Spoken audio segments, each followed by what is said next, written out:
Remember, we were still busy with Exhibit JJ. I mean, Exhibit J. I'm sorry. Yes. Exhibit J. Yes, I remember. Warrant of sustained comes statement. Yes. Yes, I remember, my lord. Yeah. Now, she had an interview already with the first witness, who was Kelly Kumalo. Then the second witness that she interacted with was Zandi Kumalo. Yes, my lord. Yeah. Now, she says, Zandi Kumalo, this is what she says in page 4 of her affidavit. The second witness was Kelly's sister, Zandile Kumalo. She told a similar version and gave a similar profile and facial description of suspect A.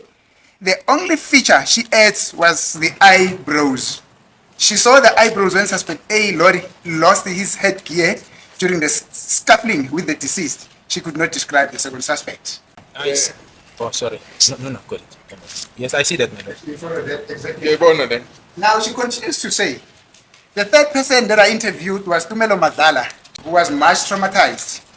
He saw the scuffling between suspect A and the deceased. After hearing the gunshots, he ran off to one of the rooms, gave a similar description of suspect A. We told him Kelly and the sister's compilation and was satisfied with the ID kit, not compile the second suspect. The fourth witness was Mr. L.S. Twale. I surmise here that this should have been Mr. Longe Twala. Nonetheless, Miss Steenekam says, he gave me a similar description of what happened at the scene.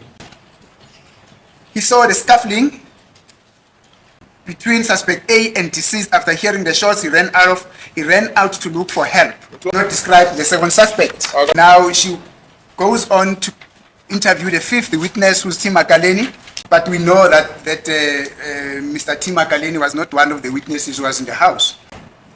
And then she goes on to talk about the sixth witness, that is called Piwe. Not waste the court's time because there's no name that is mentioned to be one of the witnesses who was in the house. Then the last paragraph on page 5 says, Lieutenant, oh no, it's C.O.L. Strejner, or it's Colonel Streicher, and I left for Fosloris detective to see Mrs. Kumalo at her house. I surmise that this Mrs. Kumalo should be Kelly's mother. That's Makumalo, the one that we're referring here at court as Makumalo. I interviewed Mrs. Kumalo at the neighbor's house. She gave a similar description of suspect A. I showed her that compilation and she saw a likeness in the face. She could not describe the other suspects. What you guys did to our lives. Are you guys even aware of what you guys did to us as a family on that day? Miss Kumalo? Miss Kumalo? Miss Kumalo?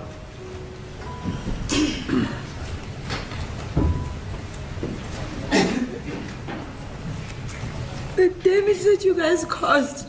Miss Kumalo, you're not supposed to do that. My Lord, I strongly object to this.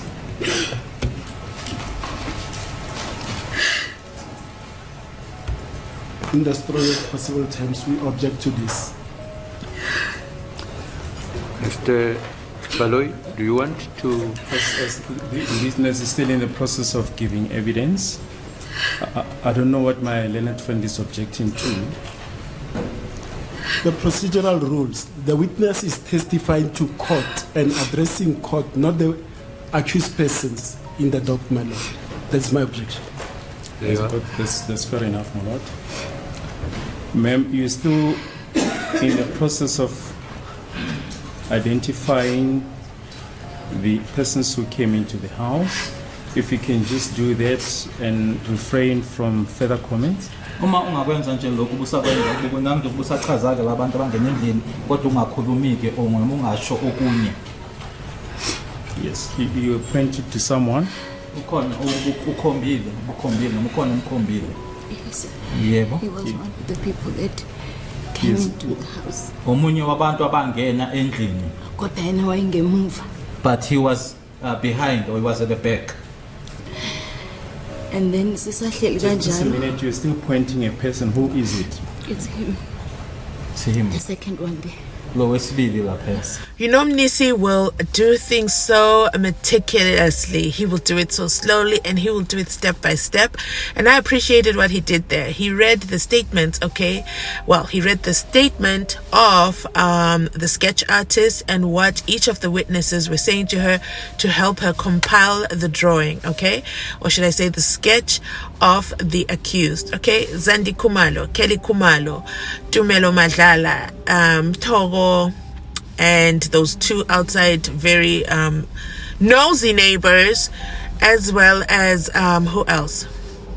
Uma Kumalo, very special lady. They had to go to her in person at her house, but then she wasn't at her house when they did the compilation. They had to go to the neighbor's house. A very interesting account of information there. But you know what? I digress. What they all could do was describe suspect number 1, but nobody could even give a description yana of suspect number 2. And then 6 years later, actually it's 9 years later, 9 years, let's say 8 years later, 8 years later, jiggy there in the courtroom, Uzand, it's him over there. I couldn't remember how to draw him the other day, but I know it's him. You have to believe me. Like, look, I'm even crying. It's him because I saw him on TV at the Boksburg Magistrate Court, and I want this over and done with, and let me just get to court and be so dramatic and point him out, even though 6 years ago there was no way I could even just give even the slightest description of him. It's him. I had never quite realized this. Like, how was she able to suddenly describe him? So I appreciate MNISI for the work that he put in today, reading out Stenekamp's Warrant Officer Stenekamp's statement today. Let's go ahead and continue listening on and see what else we can pick up. Now, yesterday, Brigadier, when I put it to you that, did you, in your investigation, find a witness who was in the house who describes the first suspect, that is the gun-toting suspect, in a different way from which the witnesses who were in the house are describing him? You said yes. You can go and look at if you afford an opportunity, you can go and look. In one of the statements, was quite sure that such a description is there. This is the opportunity. Did you find anything which is not similar to what Mrs. Steenekamp says, and to what the witnesses who were in the house are saying? Yes, my lord. So let's start here, my lord. I understood the question yesterday, or how Advocate MNISI asked me. It was the description insofar as suspect A, in terms of the dark color, the complexion. That's where the contention was. He referred specifically in terms of the dark color. And I've said in my recollection, one will have to go through all the statements. Now, having gone through the statements, my lord, the only people that I was able to pick up refers to the dark complexion. It's Longwe, I think Zandi. I'll just have to check, my lord. But it's not all the witnesses who were inside the house. The other, I think it's about 3 of them that give the complexion of a dark person. In other words, the first intruder being dark, referring to the complexion. The others are simply giving description in terms of the dreadlocks and the height, and then that goes to the same. That becomes the same situation when they describe accused number 2. But not all of them are saying the person is dark. And when I'm saying all of them, my lord, I'm referring to their statements. That is why I said, as much as Warrant Officer Steenekamp prepared the statement in preparation of the identity kit, if you read what is contained in her summary in relation to what the people inside the house are saying, I've said it yesterday that there's no consistencies, because Kelly Kumalo, for example, the first person she interviewed, refers to a dark person, refers to a revolver. You don't find it in a statement. If you go to other places where Zandi said she could not identify certain people, if you go, like Ms. Zandi Kumalo, the second witness, if you go to Zandi's statement, she says, I will be able to identify the intruders if I see them again. So you need to read this, my lord, with what actually the deponents have actually disposed. So yes, I was able to find statements where there is not dark color or complexion being mentioned of the first intruder. My lord, furthermore, the 5th witness that was interviewed by Ms. Warrant Officer Steenekamp, Advocate MNISI said obviously because this person was not inside the house, he didn't go into what this person says. But what is prevalent as well, and that is why you have to look, because that is how I conducted investigation. You don't look at an incident and isolate it. You investigate holistically.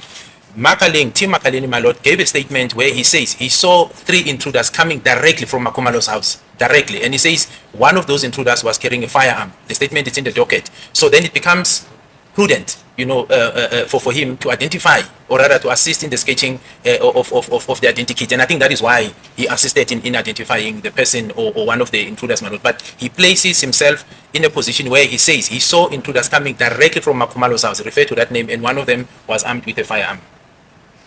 And lastly, my lord, I've considered and agreed with Advocate MNISI that not all the witnesses, where we differ, it's not to say all the witnesses describe the first intruder as dark. Where I've considered is that in terms of the description of the intruders, you have a bit of inconsistencies in terms of the description. There I concede, my lord. However, as I've said yesterday, the prominent and the main thing that you find in all the statements of the people who were inside the house is that they were intruders. The first intruder was shot. He was armed. The second one was told. There was a demand of cell phone and money.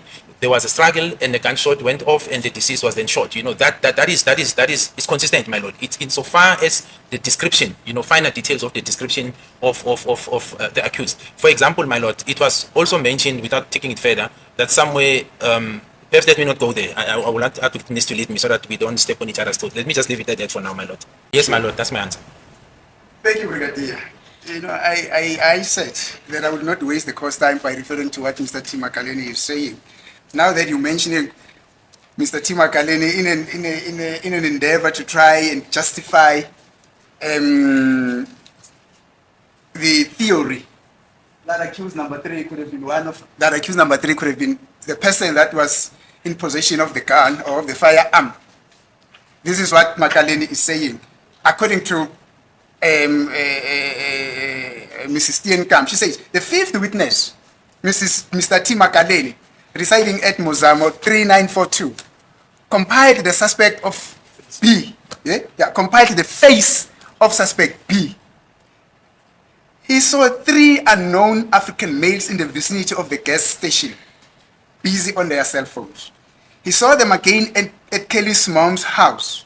Suspect B stood at the gate. He gave the following description. African male, plus minus 25 years of age, plus minus 1.80 meters tall, slender build, medium brown complexion, clothing, black hooded top. Witness saw a golden insect in the upper teeth. Hairstyle, dreadlocks, facial hair, he had a mustache and a beard. He slaved with beard. He also had a facial hair. Now, 1.8 meters tall. It's somebody that is just, I'm 1.82 meters tall. So, plus minus that person could have been of my height. But importantly, Mr. Makaleni described suspect B. Now, these are 2 individuals that should be separated in terms of the intruders who got into the house. Yes, I fully understand, and I agree with Advocate MNISI, my lord. However, I think perhaps we didn't understand each other. Okay. So my endeavor, as Advocate MNISI is putting it, it wasn't insofar as accused number 3, because I didn't say Makaleni identify accused 3. What I said the relevancy, the endeavor that I was trying to put forward is that the assistance of Makaleni insofar as the compilation of the identity, my lord, was necessary because in his statement, he says he saw 3 intruders coming out of Makumalo's house, and one of them was identified, or rather he saw one of them carrying a firearm. I did not say it, and that's why I think there was a misunderstanding that him assisting in the identity was the drafting or implicating accused 3. I simply said because of that contained in his statement, it was then necessary for him to assist in the drafting of the identity. Hence, he assisted in the compilation of the second intruder. So I was making it a point that the fact that he was not one of the people who was inside the house, although he was outside, but he was able to see the intruders running out of the house and assist in the drafting of the identity of suspect B, the second intruder. So they were in the same page, but it was not to say I'm saying accused 3 or he assisted in the drafting of the identity for the first suspect. I think that's where the misunderstanding was. They're on the same page. My lord, the court will also, just to support what I'm saying, that I'm not tip-and-toeing, is that the court will recall that when I was dealing with the very same exhibit with with Mr. Ramsipil, we dealt with this and I indicated that the correlation insofar as accused 2 is concerned, or collaboration, is that at that time in 2014, he was 25 years old. I was specific on this. The court will recall and record will speak for itself. And I mentioned the issue of the black hoodie, which was then corroborated by Zungu, Constable Zungu, when he gave a statement that he saw accused two at a hostel at some stage wearing a black hoodie. So I'm saying this assertion by Magaling was very clear that it relates to a suspect two, not necessarily the first suspect. Yes, that's my answer. Thank you, Brigadier. Manoth, yesterday I dealt with some correspondence or certain letters that came from the Legal Practice Council. I was missing their exhibit numbers. Those letters that are referred to in paragraph 154 of the list of exhibits. The first letter is exhibit YY, and the second letter was exhibit Y2. I think they relate to the confirmation of the enrollment of Advocate Mchiako as an advocate with the LPC. But importantly, those were the exhibit numbers that I tend to refer to. There was also a charge sheet that contained another letter from Rustenburg that I also referred to. Thank you, madam.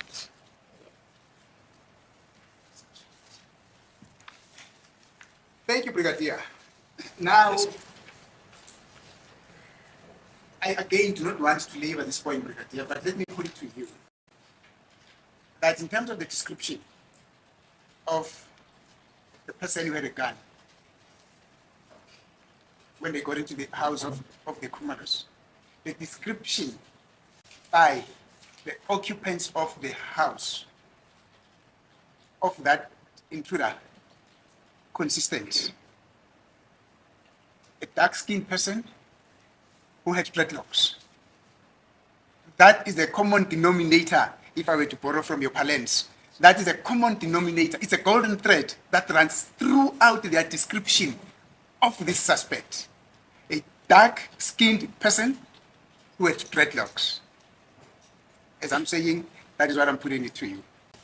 No, my lord, I disagree. Not all of them, and we can go through to the description. That's why I said I could pick up 3 of the people who were inside the house who relates to the dark skin, in terms of the first intruder. Not all of them. So it's not a general remark. That's why I indicated what is common in all the people that were in the house. Insofar as the intruders demanding cell phone and mine, I've indicated those things. But insofar as the description, some of the witnesses that are that were inside the house at the time are describing the first intruder as dark, but the others are not giving the complexion of him. And the statements are here to confirm that. The similarities, or my lord, or rather where an impression is created as if everyone in the house are saying the first intruder was dark. It is contained in Exhibit J that Advocate MNISI was taking me. This is now Warrant Officer Steenkamp statement, because it says they are almost like conquering each other. But if you go to the statements, because these witnesses or the people who were inside the house dispose affidavits, my lord, they are not saying that, my lord. Without interfering with Advocate MNISI's cross-examination, he's referring to Exhibit J, and if one looks at the description given by Ms. Kelly Kumalo, the report mentions in the middle of the report, African male in his mid-20s, dark brown, shiny complexion. Now, the word brown has been omitted in putting the proposition to Brigadier Gininda. It's important to keep that description in mind. Dark brown, shiny complexion.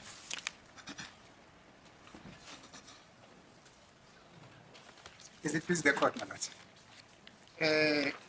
Now, Brigadier.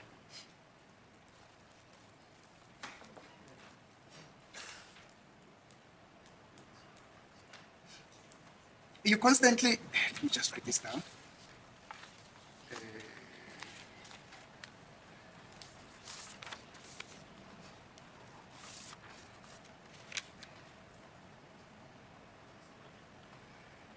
Now, you constantly has been mentioning throughout your testimony that Kelly Kumalo, the mastermind behind the death of the deceased SENZO MEYIWA, not so?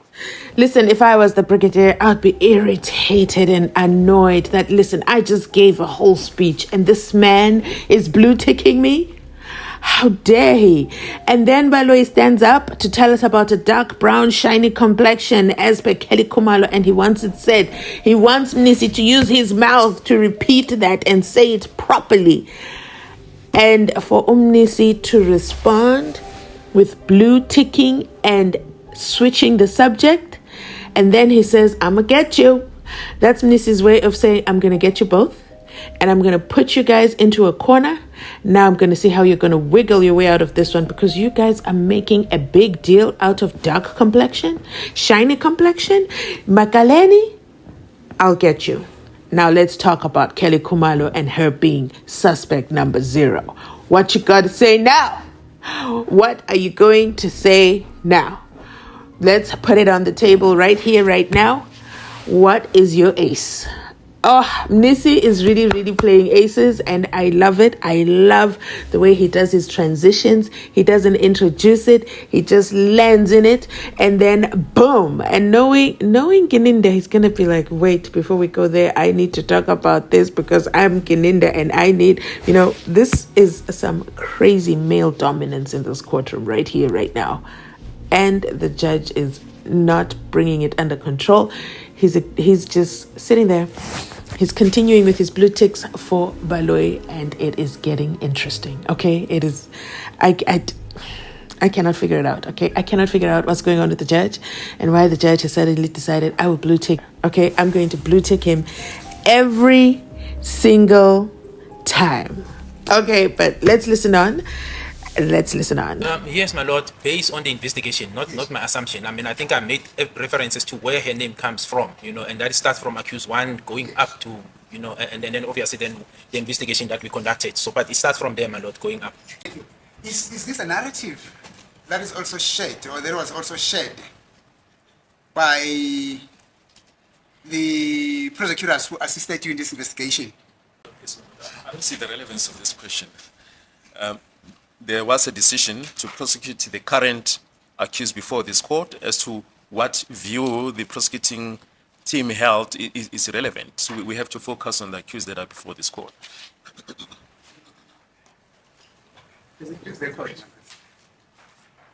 My colleague should not be understanding Lee has not been concentrating on this case.